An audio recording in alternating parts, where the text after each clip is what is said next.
구약성경 에스겔 36장 33절부터 38절까지입니다. 구약성경 에스겔 36장 33절부터 38절까지. 제가 갖고 있는 성경은 구약성경 1209면입니다.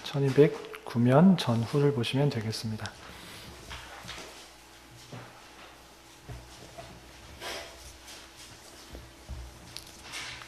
찾으신 줄 알고 함께 합독하겠습니다.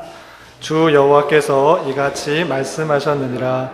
내가 너희를 모든 죄악에서 정결하게 하는 날에 성읍들에 사람이 거주하게 하며 황폐한 것이 건축되게 할 것인즉 전에는 지나가는 자의 눈에 황폐하게 보이던 그 황폐한 땅이 장차 경작이 될지라. 사람이 이르기를 이 땅이 황폐하더니 이제는 에덴 동산같이 되었고 황량하고 적막하고 무너진 성읍들에 성벽과 주민이 있다 하리니 너희 사방에 남은 이방 사람이 나 여호와가 무너진 곳을 건축하며 황폐한 자리에 심은 줄을 알리라. 나 여호와가 말하였으니 이루리라. 주 여호와께서 이같이 말씀하셨느니라. 그래도 이스라엘 족속이 이같이 자기들에게 이루어 주기를 내게 구하여야 할지라. 내가 그들의 수요를 양떼같이 많아지게 하되 제사 드릴 양떼 곧 예루살렘이 정한 절기의 양무리같이 황폐한 성읍을 사람의 때로 채우리라. 그리한즉 그들이 나를 여호와인 줄 알리라 하셨느니라. 아멘. 네, 이 시간에도 여기까지 나오신 여러분들 위해 하나님의 크신 은혜가 함께하기를 진심으로 기원합니다. 예, 금요기도의 시간에 어떤 말씀을 나눌까 고민을 하는데 우리가 에스겔 말씀을 계속적으로 대하기 때문에 다른 곳에서 말씀을 찾기보다는 에스겔서 말씀 중에 기도에 관한 말씀이 어떠한 것이 있는가 생각해보고 또 어제 말씀일기 본문이었던 36장에 나오고 있는 에스겔에서 나오고 있는 기도의 모습에 대해서 잠깐 생각해보고 함께 기도하는 시간을 가지려고 합니다. 우리가 개혁주의 하면 하나님의 주권, 또 장로교 하면 하나님의 주권들을 말하게 됩니다. 그러면서 한편으로 잘못된 생각을 하는 것 중에 하나가 무엇이냐면 하나님께서 모든 것을 그의 뜻과 계획과 작전 가운데 이루어 나가시기 때문에 우리가 과연 할 것이 무엇이 있는가? 기도조차도 하나님께서 우리의 기도 때문이 아니라 하나님의 주권 가운데 하나님의 뜻하신 가운데 모든 것을 이루어 주시는 것이기 때문에 우리가 기도를 할 필요가 있는 것인가로 생각하는 것이죠. 우리가 기도한다고 이른바 하나님의 보좌가 움직여서 하나님의 뜻과 계획이 변경되어서 내 뜻과 내 생각과 내 기도대로 하는 것이 이루어지는 것이 아닐진데 우리의 부족한 기도가, 우리의 연약한 기도가, 우리의 간구가 과연 무슨 필요가 있는가 이렇게 잘못 생각할 수도 있는 것입니다. 그렇지만 하나님께서는 성경 말씀을 통해서 다양하게 기도하라고 하고 간구하라고 하고 부르짖으라고도 하고 끊임없이 기도하라고 할 때 과연 하나님의 주권 가운데 우리의 기도가 어떤 의미가 있는 것인가, 우리가 어떻게 기도하는 것이 하나님의 뜻에 맞는 것인가를 생각해 볼 필요가 있습니다. 예전에도 한번 설교한 그런 본문이기는 한데 기억하고 있으실 분이 많이 없을 것 같아서 다시 한번 말씀을 살펴보고 또 교훈받는 시간 갖도록 하겠습니다. 계속해서 말씀은 여러분들 다 잘 아시다시피 포로기 시대에 하나님께서 에스겔 선지자를 통해서 주신 말씀입니다. 포로로 끌려간 에스겔에게 하나님께서 나타나셔서 이제 이스라엘의 심판이 얼마 남지 않았다. 임박한 심판에 대해서 경고하시는 내용들이 32장까지, 1장부터 32장까지 쭉 나오게 됩니다. 그리고 33장에서는 드디어 그 예언하였던 내용들이 예루살렘이 멸망당할 것이다. 예루살렘이 심판받을 것이다. 그렇게 계속적으로 예언하였던 내용들이 실제적으로 이루어진 내용이 나옵니다. 그래서 33장 이후부터는 어떤 내용이 주로 나오는가? 계속적으로 심판에 대한 내용을 나올 필요가 없고 이제 심판받은 이스라엘 백성에게 하나님의 주권으로 말미암아 하나님의 뜻하신 바로 말미암아 하나님께서 이스라엘 백성들에게 약속하신 바와 같이 이제 회복시키실 것이다 라는 내용들이 33장 이후에 주된 내용으로 나오게 되는 것입니다. 그래서 이스라엘 백성들에게 이제 멸망당하고 이제 하나님의 징계를 받았지만 그걸로 끝난 것이 아니라 하나님의 백성으로서 하나님의 뜻하신 가운데 하나님의 주권 가운데 회복시키겠다는 내용들이 계속적으로 나오게 되는 것입니다. 오늘 읽었던 36장에서도 하나님께서 그 주권 가운데 하나님의 그 뜻 가운데 하나님의 계획 가운데 하나님의 열심 가운데 이스라엘 백성을 회복시키실 것들을 계속적으로 설명하고 있는 것입니다. 말씀을 살펴보면 33절에 이런 말씀이 있습니다. 주 여호와께서 이같이 말씀하셨느니라.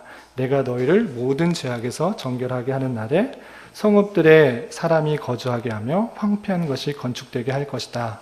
이스라엘의 수도라고 할 수 있는 예루살렘이 이제 바벨론으로 말미암아 다 멸망되었는데 사람들도 다 흩어져게 되었는데 이제 사람이 거주하게 된 것이다. 그리고 황폐하였던 그 땅에 건축하게 될 것이다 라고 회복의 약속을 해 주시는 것입니다. 그리고 34절에서도 전에는 지나가는 자의 눈에 황폐하게 보이던 그 황폐한 땅이 장차 경작이 될 것이다. 황폐한 땅이 이제 경작이 될 것이다 라고 회복의 말씀들을 계속적으로 하고 있습니다. 35절에서도 사람이 이르기를 이 땅이 황폐하더니 이제는 에덴 동산같이 되었고 아주 풍족하게 되었고 보기 좋게 되었고 황량하고 적막하고 무너진 성읍들의 성벽과 주민이 있다고 말하게 될 것이다. 지나가는 사람들도 여러 주변 사람들도 이제 그 땅이 에덴 동산같이 풍족하고 풍부하게 되었다라고 고백하게 될 것이다 라고 표현하고 있는 것입니다. 또 37절에도 이렇게 표현이 있습니다. 37절 하반절에 보면 내가 그들의 수요를 양떼같이 많아지게 할 것이다. 지금은 많은 사람들이 포로로 끌려갔기 때문에 이스라엘에 남아있는 사람이 거의 없는 것입니다. 물론 남아있는 사람도 있지만 거의 없고 유력한 사람들은 다 포로로 끌려간 것입니다. 그러한데 이제 그들의 수요를 이스라엘 백성들의 수요를 양떼같이 많아지게 할 것이다. 양떼같이 얼마나 많아지는 것인가? 그래서 38절에서 부연해서 설명하고 있는데요. 제사 드릴 양떼 곧 예루살렘이 정한 절기의 양무리같이 황폐한 성읍을 사람의 때로 채우리라. 정한 절기가 되면 많은 사람들이 이스라엘 백성들은 절기의 때가 되면 예루살렘으로 와서 자신의 죄를 회개하며 제물을 바치게 됩니다. 그래서 양을 대표적으로 양을 제물로 바치게 되는데 그 많은 사람들의 그 수만큼 양이 바쳐지게 되는 것이죠. 그러한 것처럼 그러한 양떼와 같이 제물로 바쳐지는 양무리 같이 사람이 많아지게 될 것이다. 엄청나게 많아지게 될 것이다. 회복하게 될 것이다. 이렇게 하나님께서 이스라엘 백성들의 회복을 약속하고 있는 것입니다. 그런데 중요한 것은 멸망당한 이스라엘 백성들이 이렇게 회복되게 되는 이유가 중요한 것입니다. 그들이 하나님의 뜻을 이제 깨닫고 자신의 죄를 뉘우치며 말씀대로 살아가기를 열심히 결단하였기 때문에 하나님께서 회복시키시겠다 이렇게 말씀하는 것이 아니라 그것과는 별개로 하나님께서 말하였기 때문에 내가 하나님의 주권 가운데 그들과는 상관없이 내가 말하였기 때문에 이루어 주시고 회복하게 하신다 이렇게 표현하고 있는 것입니다. 회복의 주체에 먼저 보시면 33절에 내가라고 써 있는 것을 볼 수 있습니다. 주 여호와께서 이같이 말씀하셨느니라. 내가 너희를 모든 죄악에서 정결하게 하는 날에 건축하게 할 것이다 라는 표현들이 있고요. 36절에서도 하반절에 보면 나 여호와가 말하였으니 이루리라 라는 표현들이 있는 것을 볼 수 있습니다. 그러니까 이스라엘 백성들이 자신의 죄를 회개하고 하나님 앞에 돌아와서 율법과 규례를 잘 지켰기 때문에 하나님께서 회복시켜 주시겠다 이렇게 표현한다기보다는 하나님께서 뜻하셨고 하나님께서 그 계획 가운데 하나님의 백성을 회복시키시려고 뜻을 두신 것이고 내가 그렇게 말하였기 때문에 회복시키시겠다고 말하였기 때문에 이루실 것이다 라고 표현하는 것이죠. 그렇기 때문에 회복의 주체는 인간이 아니라 이스라엘 백성이 아니라 하나님이신 것이고 그것을 이루시는 분, 그것은 그 약속의 확실성은 하나님께서 말하셨기 때문에 이루겠다 하는 하나님의 주권을 볼 수 있습니다. 이렇게 모든 것은 우리 36장에서 뿐만 아니라 앞에서도 계속적으로 나오는 것은 무엇이냐면 하나님께서 하나님의 주권 가운데 회복시키시겠다는 그런 표현들이 계속 나오는 것이죠. 그렇다면 이스라엘 백성들은 아무 할 것 없이 그냥 포로로 끌려갔다가 힘들고 어렵지만 꾹꾹 참았다가 하나님의 때가 되면, 약속의 때가 되면, 70년의 기한이 다 되면 이제 회복의 때를 맞이하면 되는 것인가? 그런 것이 아니라 하나님께서 그러한 상황 속에서도 하나님께서 회복시키실 것이지만 선민에게 요구하고 원하시는 것이 있다라고 하는 것입니다. 그것이 무엇이냐면 37절입니다. 37절에 보면 이런 표현이 있는데 37절 중간까지만 같이 한번 읽어보도록 하겠습니다. 주 여호와께서 이같이 말씀하셨느니라. 그래도 이스라엘 족속이 이같이 자기들에게 이루어 주기를 내게 구하여야 할지라. 여기까지. 하나님께서 주권 가운데 다 이루어 주시지만, 다 행하시지만, 회복시키지만, 그래도 하나님께서 이스라엘 백성들에게 요구하는 것이 있는데, 그것은 무엇이냐 하면, 그래도 내게 이런 것들이 이루어지기를 구하여야 한다. 하나님께서 기도하라, 간구하라. 하나님께서 다시 하실 것이지만, 하나님께서 역사하실 것이지만 선민들에게, 이스라엘 백성들에게 그래도 이 같은 일들이 내게 이루어지기를 기도해라, 간구해라 이렇게 표현하고 있는 것입니다. 왜 그렇게 표현하고 있는가? 38절 하반절 그리한즉부터 38절 하반절 보시면 그리한즉이 있는데요. 그리한즉부터 한번 읽어보겠습니다. 시작. 그리한즉 그들이 나를 여호와인 줄 알리라 하셨느니라 하라. 에스겔서에서 계속적으로 수십 번이나 반복되면서 표현되고 강조하고 있는 것, 하나님께서 이스라엘 백성들에게 깨닫기 원하는 것, 그냥 지식적으로 그냥 하나님에 대해서 우리의 조상의 하나님, 여러 신들 중에 하나님, 이 정도로 그냥 아는 것이 아니라 인격적인 하나님으로서 온전히 깨닫게 하기 위한 그런 알미 필요한다라고 할 수 있는 것입니다. 심판을 통해서 또 다양한 수단을 통해서 하나님께서 이스라엘 백성들에게 원하시는 것은 무엇이냐? 진정으로 하나님이 누구신지를 인격적인 관계 속에서 알아가는 그런 지혜가, 삶이 필요한 것을 보여주는 것이죠. 이 땅에서의 삶이 무엇인가, 또는 천국에서의 중요한 것이 무엇인가 했을 때는 가장 중요한 것은 다른 것이 아니라 하나님을 알아가는 삶, 가장 지극한 상급 되시는 그 하나님을 깨달아 아는 삶이 중요하다라고 할 수 있겠습니다. 그렇기 때문에 하나님께서는 다양한 수단을 통해서, 환경을 통해서 계속적으로 요구하시는 것, 내가 누구인지를 아는 것, 내가 여호와인 줄을 그냥 지식적으로만이 아니고 인격적인 관계 속에서 섭리하시고 다스리시는 하나님을 깨닫기 원하시기를 바라시는 것입니다. 그렇게 바라시는 한 가지 방편 중에 하나가 무엇이냐면 선민에게 기도하게 하는 것. 기도를 통해서 우리가 또 알아야 되는 것은 무엇이냐면 하나님께서 나의 기도를 외면치 않으시고 신실하게 응답하여 주시고 역사하여 주시는구나.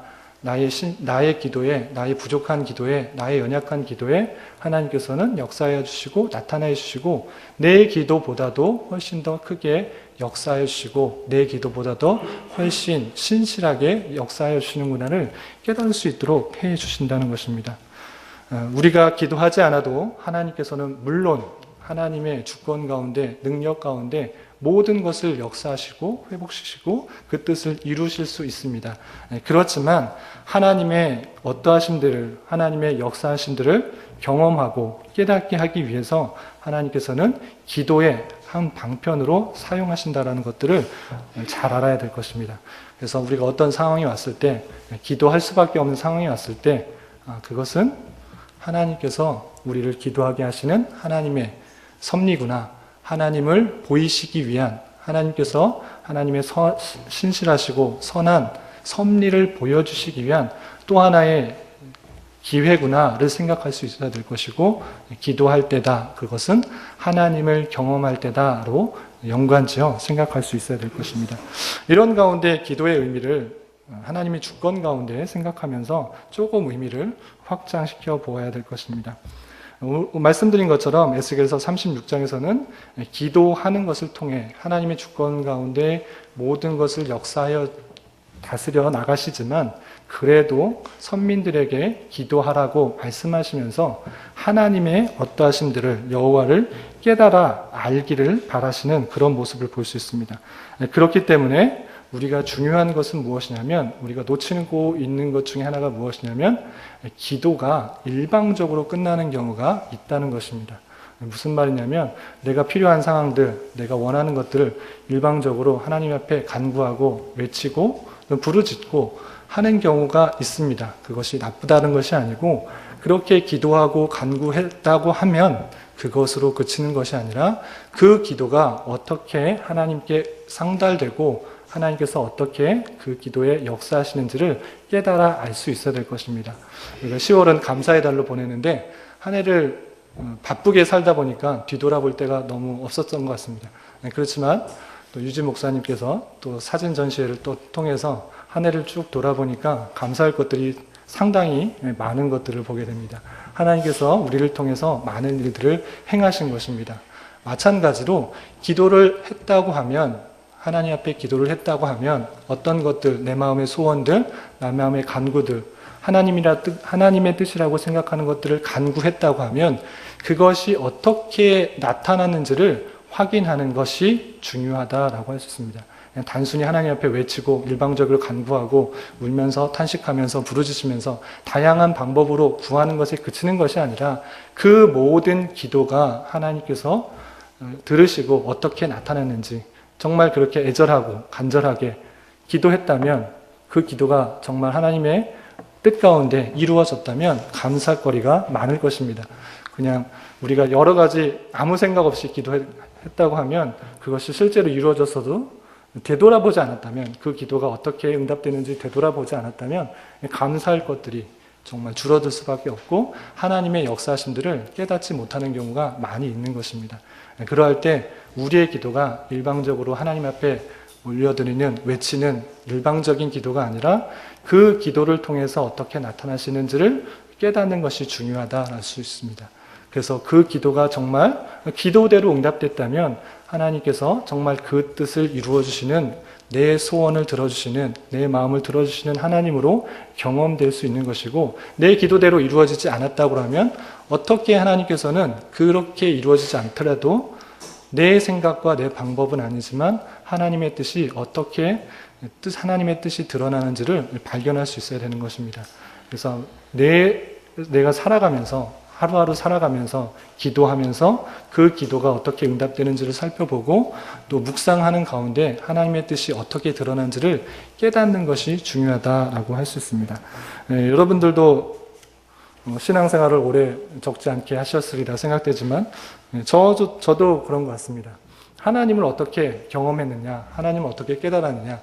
저는 초등학교 한 3학년, 4학년 때부터 어머니를 따라서 교회 다니기 시작했는데 처음에는 그냥 듣기만 해서 하나님에 대해서 그냥 지식적으로 그냥 좋은 분이다 이렇게 깨달았는데, 실제적으로 나에게 어떻게 하나님에게 다가오고 깨닫게 되었느냐 했을 때는 기도할 때 그 기도가 정말 놀랍게 이루어졌을 때, 응답되었을 때 하나님께서는 정말 계시는구나, 하나님께서는 나의 부족하고 연약한 자의 목소리도 들으시고 또 역사해 주시고 나타내 주시구나, 이거를 깨달을 수 있었던 것 같습니다. 그렇기 때문에 단순히 지식적으로만이 아니라 실제 나의 삶에 찾아와 주시고 위로해 주시고 또 역사해 주시고 응답해 주시는 그 하나님을 경험할 수 있었던 것입니다. 우리의 기도가 단순히 어떤 일방적인 기도로 그치는 것이 아니라 하나님의 뜻을 깨닫고 하나님의 어떠심을 깨닫기 위해서는 그 기도가 어떻게 역사되는지를, 응답되는지를 발견할 수 있는 그런 모습들이 있어야 될 것이다 라고 생각할 수 있습니다.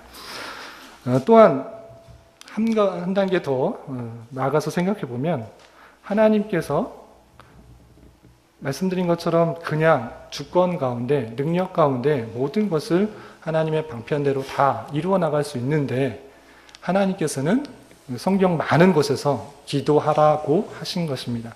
그렇다는 것은 무엇이냐면 하나님께서 기도하는 것을 통하여서 하나님의 뜻을 이루어 나가신다. 하나님의 섭리의 방편, 하나님의 뜻을 이루어 나가는 방편 중에 하나는 기도를 통해서 하나님의 뜻을 발견하는 것이고, 또 기도하는 사람을 통하여서 그 뜻이 이루어 나간다라고 할 수 있는 것입니다. 하나님께서는 자신의 영광을 위하여, 자신의 뜻을 이루기 위하여 역사를 이루어 가시는 한 방편으로 선민들을 기도하게 하시는 것이죠. 하나님께서 그냥 알아서 다 하시면 잘 깨닫지 못하기 때문에 기도를 통해서 하나님의 뜻을 알게 하시고 그것을 통해 하나님의 영광을 드러내신다 할 수 있는 것입니다. 쉽게 말하면 이런 것 같습니다. 우리가 기도한다 생각하지만 이 자리에 나오신 여러분들 내가 오늘 기도해야겠다 생각하시고 이 자리에 나온 것 같지만 그것이 아니라 하나님께서는 기도할 수 있도록 마음을 주시고 여건을 주시고 환경을 주셔서 이 자리에 나오신 것입니다. 그래서 하나님께서 기도하게 하시고 하나님 뜻을 발견하게 하신 것이죠. 제가 목사가 된 것도 되돌아보면 목사가 되려는 계획은 정말 전혀 없었던 것이죠. 그렇지만 작은 교회를 섬기다 보면 교회에 대한 안타까움도 많고 또 교회를 위해서 기도할 것들이 많습니다. 그렇게 교회에 대한 안타까움과 또 기도할 것들이 많다 보니까 교회를 세우기 위한 기도들이 많아지고 또 마음들이 많아지다 보니까 마음도 주시고 기도도 하게 되고 생각도 주시게 하고 결국은 발걸음을 목회자의 자리로 교회를 세우는 그런 사람으로 하나님께서 사용하신 것을 보게 됩니다.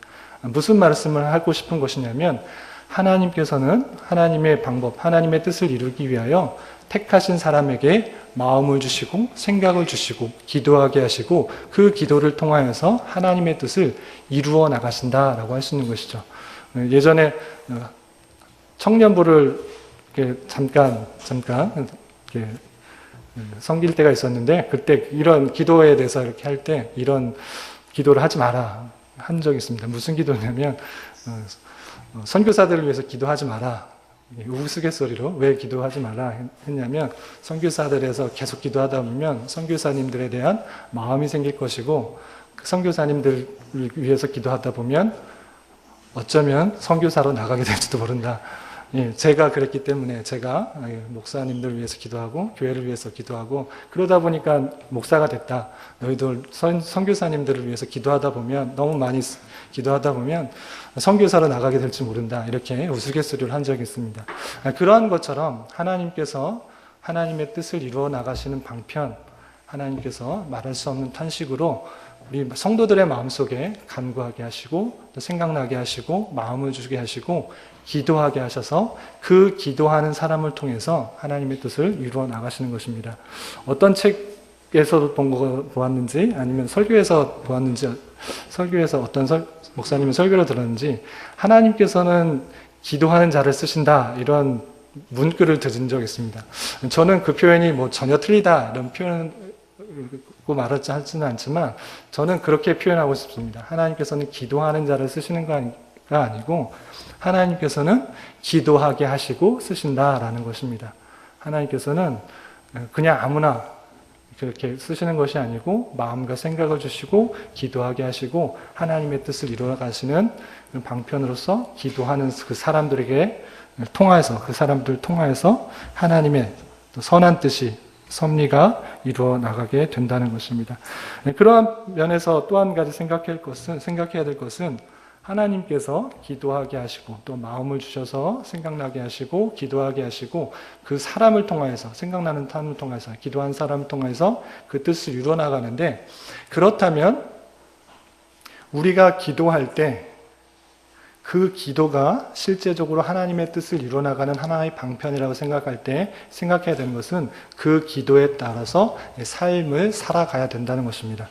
이렇게 말하면 처음 말하고 이렇게 모순이 되지 않느냐 이렇게 생각하는 분이 있을 수 있습니다. 왜냐하면 하나님께서 우리의 기도와 상관없이 하나님의 주권을 이루어나가기 때문에 우리의 기도는 상관없지 않은가 그냥 하나의 수단으로 생각할 수 있다 이렇게 생각할 수 있는데 그것이 아니고 하나님께서는 주권을 이루어가는 방편으로서 기도하게 하시고 그 기도의 모습을 통하여서 하나님의 뜻을 이루어 나가기 때문에 그 기도는 하나님의 뜻을 이뤄가는 하나님의 방편으로서 말로만 하나님께 간구하는 것이 아니라 그 행동도 뒤따라야 된다는 것입니다.